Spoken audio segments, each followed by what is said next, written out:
Hello दोस्तों, आज के इस वीडियो में हम बात करेंगे उन 4 सिद्धांतों के बारे में, उन 4 प्रिंसिपल्स के बारे में जो हमारे भूतपूर्व राष्ट्रपति श्रीमान एपीजे अब्दुल कलाम सर के द्वारा बताए गए हैं। उनका मानना था कि ये जो 4 नियम है, ये जो 4 प्रोमिसेस हैं, वो हर स्टूडेंट को और हर इंसान को खुद पर अप्लाई करना चाहिए। अगर कोई भी स्टूडेंट या कोई भी इंसान इनको अपने जीवन में उतार लेता है और उनको फॉलो करता है तो इस दुनिया में ऐसी कोई चीज नहीं है जो उस इंसान के कदमों में ना गिर जाए। इन चारों प्रिंसिपल्स को हम पूरी डिटेल्स में समझेंगे ताकि आपको इनको फॉलो करने में आसानी रहे। तो ध्यान से इस वीडियो को लास्ट तक देखें और इसकी एक भी सेकंड बर्बाद ना करें, क्योंकि इसका एक एक शब्द बहुत कीमती है। रूल नंबर 1, हमेशा अपने आप को याद दिलाएं कि आपका लक्ष्य बहुत बड़ा है। अपने आप को बोलिए कि I will have great aim.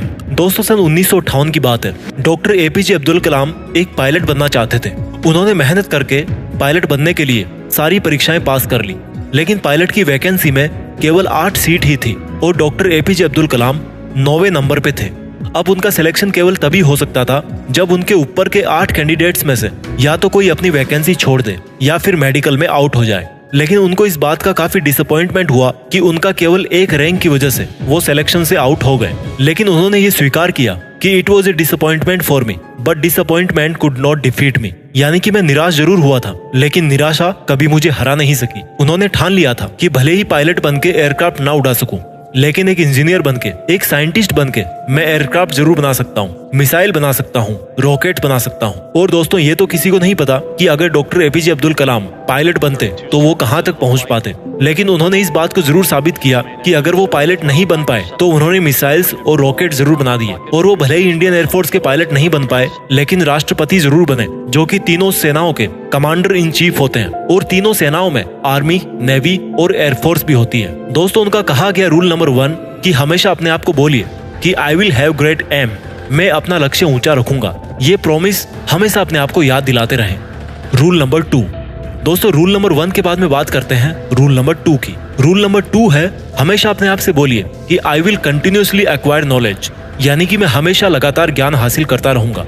दोस्तों, अब उनके इस दूसरे रूल को हम उन्हीं की जीवनी से समझते हैं। डॉक्टर एपीजे अब्दुल कलाम को मिसाइल मैन के नाम से भी जाना जाता है। वो एक इंजीनियर थे, एक वैज्ञानिक थे। उन्होंने बहुत सारे मिशंस को लीड किया और सक्सेसफुल भी रहे। उन्होंने पद्म भूषण, पद्म विभूषण और भारत रत्न जैसे हाईएस्ट सिविलियन अवार्ड जीते। वो भारत के 11वें राष्ट्रपति भी बने। लेकिन इसके बावजूद भी उन्होंने ये माना कि वो अपने आप को एक टीचर समझते हैं, वो अपने आप को एक अध्यापक समझते हैं। और उनको सबसे ज्यादा खुशी तब मिलती है जब उनका कोई स्टूडेंट PhD पूरी कर लेता है। यानी कि उनकी लाइफ में अगर सबसे ज्यादा जरूरी कोई चीज थी तो वो थी एजुकेशन, नॉलेज। उनका मानना था कि एजुकेशन के लिए, यानी कि ज्ञान के लिए, जो सबसे बेस्ट टाइम होता है वो होता है स्टूडेंट लाइफ। और किसी भी इंसान की सक्सेस के पीछे उसकी एजुकेशन का, उसके नॉलेज का सबसे बड़ा हाथ होता है। उनका ये मानना था कि अगर एक स्टूडेंट का सबसे प्राइमरी कोई जॉब है तो वो है अच्छी शिक्षा ग्रहण करना। एक विद्यार्थी को एजुकेशन के अलावा किसी दूसरी चीज के बारे में नहीं सोचना चाहिए। अगर एक स्टूडेंट एजुकेशन के अलावा कुछ और करना चाहता है तो वो वीकेंड्स में किसी हॉस्पिटल के बाहर गरीब लोगों के प्रति अपनी संवेदना व्यक्त कर सकता है, उन्हें खाना दे सकता है, उन्हें खुशी दे सकता है, पेड़ पौधे लगा सकता है, दूसरे लोगों को भी शिक्षा दे सकता है। लेकिन इन सब कामों के बावजूद भी एक स्टूडेंट के लिए केवल नॉलेज हासिल करना ही सबसे पहली प्राथमिकता होनी चाहिए। यानी कि आपको हमेशा अपने आप को ये याद दिलाना है कि चाहे कुछ भी हो, मैं सीखना नहीं छोड़ूंगा। दोस्तों, पहला रूल था अपने आप को याद दिलाना कि I will have great aim, और दूसरा रूल है अपने आप को याद दिलाना कि I will continuously acquire knowledge. इसके बाद में बात करते हैं रूल नंबर 3 की।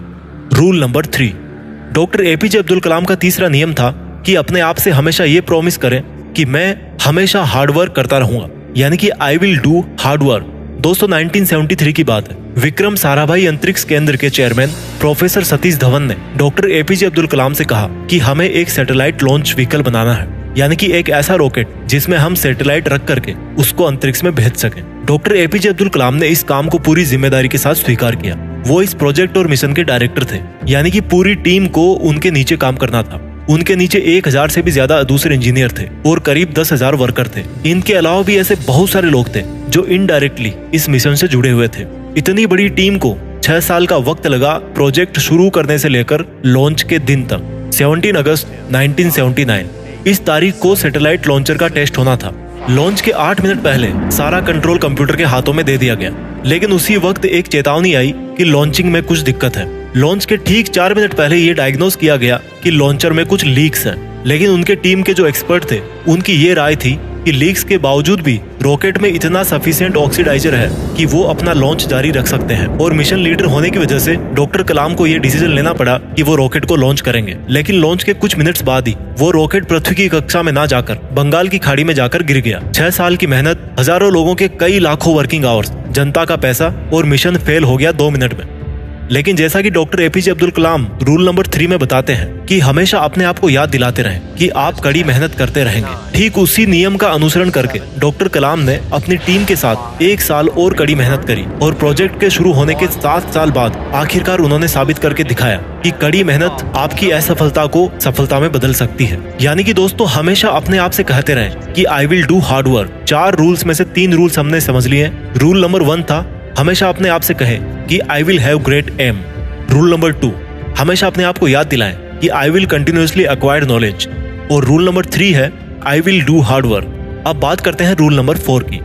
रूल नंबर 4, दोस्तों, जो कहानी मैंने आपको रूल नंबर 3 में बताई, जिसमें 7 साल बाद जाकर मिशन सफल हुआ, वहीं से निकल के आता है रूल नंबर 4, यानी कि हमेशा अपने आप को ये याद दिलाते रहें कि आई विल प्रिजर्वेयर एंड सक्सीड। प्रिजर्वेयर का मतलब है लगातार काम करना, चाहे कितनी भी मुसीबत आए, कॉन्स्टेंटली आगे बढ़ते रहना, अपने शब्दों पे और अपने वचनों पे कायम रहना। किसी में इतनी हिम्मत ना हो कि आपके हौसलों को कम कर सके। हम में से ऐसे बहुत सारे लोग हैं जिनकी आंखों में कुछ सपना है, जो कुछ करना चाहते हैं, वो काम करना शुरू करते हैं अपने सपनों पर, लेकिन समय बीतने के साथ साथ उनकी विल पावर कम होती जाती है। दोस्तों, आपको किसी भी कीमत पे अपने हौसलों को नहीं टूटने देना है। डॉक्टर एपीजे अब्दुल कलाम का मानना था कि आप तब तक अपनी जिद मत छोड़िए जब तक आप अपने लक्ष्य तक नहीं पहुंच जाते। और आपका लक्ष्य है आपकी यूनिकनेस, आपका सबसे अलग होना, आपकी पहचान सबसे अलग होना। और आपके इस यूनिक बनने के सफर में आपकी मुसीबतों का सबसे अहम रोल होता है। अगर आपने अपनी मुसीबतों से डरना छोड़ दिया, उन पर से ध्यान हटाकर उनके हल के बारे में सोचना शुरू कर दिया और उस पर काम करना शुरू कर दिया, तो आप किसी ना किसी दिन इस दुनिया में सफल जरूर हो जाओगे। दोस्तों, इस वीडियो के लास्ट में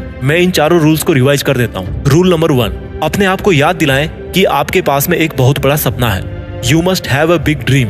रूल नंबर 2, अपने आप को हमेशा याद दिलाएं कि आपको कभी सीखना नहीं छोड़ना है। Means you must continuously acquired knowledge. Rule number 3, कड़ी मेहनत करें, मेहनत में कोई कमी ना छोड़ें। और रूल नंबर 4, उस मेहनत को लगातार करते रहें। और ऐसा अगर आप करते रहोगे तो आप एक दिन जरूर सफल हो जाओगे।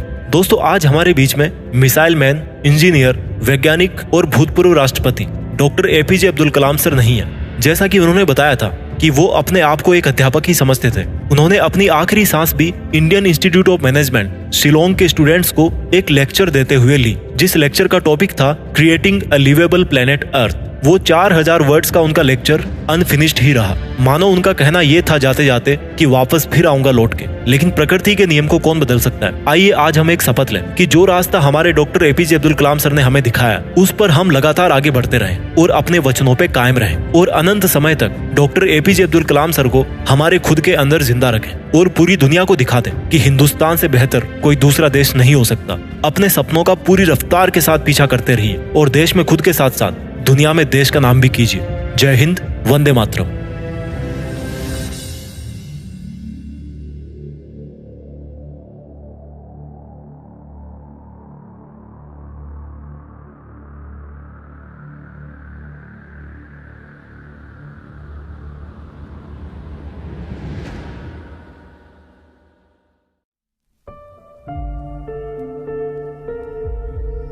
जीत फिक्स।